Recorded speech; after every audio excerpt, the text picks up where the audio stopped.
সালাম আলাইকুম রহমতুল্লাহ। ভাই আপনারা আসলে একটা ভিডিওটা একটু দেখবেন কষ্ট করে, যে দেখেন আমরা মানুষের দেওয়া কষ্টগুলো আমরা আসলে সইতে পারি না। বিশেষ করে আমি সইতে পারি না ভাই মানুষের দেওয়া কষ্ট। এটা আসলে একজন ইমানদার ব্যক্তি বা মুসলমান হিসেবে আমাদেরকে মানুষের দেয়া কষ্টগুলো আসলে করা উচিত, মানে ইগনোর করা উচিত, কিন্তু সেটা কোনোভাবেই পারতেছি না।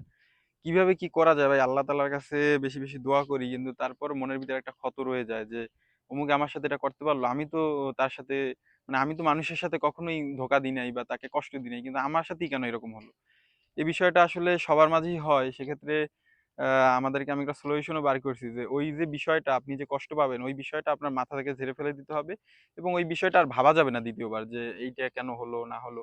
ওই বিষয়টা ডাইরেক্ট খালাস, যে জীবনে আসছে ওই শেষ। ও বিষয়ে আমার দরকার নাই। এখন সামনে কি আছে ওইটা দেখি।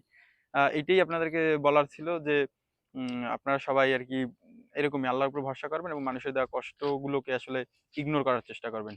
আমি পারি না যদিও চেষ্টা করতেছি। আপনাদেরকে তাই জানালাম। সকলকে ধন্যবাদ। আসসালামু আলাইকুম।